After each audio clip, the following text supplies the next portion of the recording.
नमस्कार, today news time में आपका स्वागत है। पिछले एक हफ्ते से भी कम समय में भारत में कई बार भूकंप के झटके महसूस किए जा चुके हैं।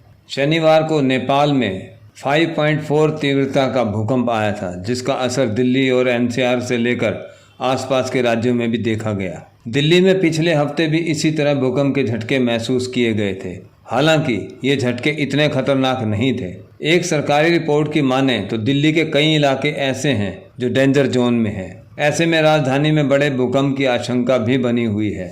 दिल्ली में पिछले कुछ दिनों में 2 बार भूकंप के बड़े झटके आने के बाद अब राजधानी के लोगों को यह डर सता रहा है कि कहीं बड़ी तीव्रता का भूकंप न आ जाए। इसकी एक वजह यह भी है कि जब भी नेपाल, पाकिस्तान या अफगानिस्तान में भूकंप आया है, उसके झटके दिल्ली में भी महसूस किए गए हैं। वहीं दिल्ली को जिस जोन में रखा गया है, उससे आशंका जताई जा रही है कि दिल्ली में 7 या उससे अधिक तीव्रता वाले भूकंप भी आ सकते हैं, जिससे भारी तबाही हो सकती है।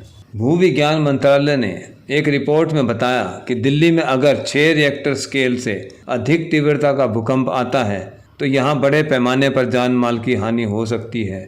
दिल्ली की आधी इमारतें इस तेज झटके को झेल पाने में सक्षम नहीं हैं। वहीं कई इलाकों में घनी आबादी की वजह से बड़ी संख्या में जान हानि हो सकती है। नेपाल में साल 2015 में आए भूकंप ने भारी तबाही मचाई थी। वहीं एक रिपोर्ट में राजधानी को 3 जोन में बांटा गया है। इसमें ज़्यादा खतरे में यमुना नदी के किनारे के ज़्यादातर इलाके और कुछ उत्तरी दिल्ली के इलाके शामिल हैं। सबसे ज़्यादा खतरे वाले जोन में दिल्ली यूनिवर्सिटी का नॉर्थ कैंपस, सरिता विहार, गीता कॉलोनी, शकरपुर, पश्चिम विहार, वजीराबाद, रिठाला, रोहनी, जहांगीरपुरी, बवाना, करोल बाग, जनकपुरी हैं। वहीं दूसरे सबसे बड़े खतरे वाले जोन में इंदिरा गांधी इंटरनेशनल एयरपोर्ट, बुराड़ी और नजफगढ़ शामिल हैं। दिल्ली का लुटियंस जोन भी हाई रिस्क वाला इलाका है। हालांकि यहाँ खतरा उतना नहीं है। इसमें संसद भवन, कई मंत्रालय और मंत्रियों के आवास हैं। वहीं जवाहरलाल नेहरू विश्वविद्यालय, एम्स, छतरपुर, नारायणा, हौज खास सबसे सुरक्षित जोन में है।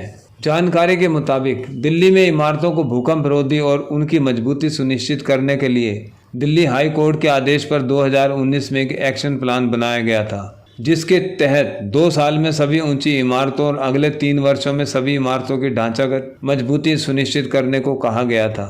लेकिन लापरवाही के कारण यह कार्य आधा भी नहीं हुआ है। तो आप सबसे भी निवेदन है, जब भी बिल्डिंग बनाएं तो उसकी मजबूती का सबसे पहले ख्याल रखें। ऐसी और खबरों के लिए सब्सक्राइब करें टुडे न्यूज़ टाइम। धन्यवाद।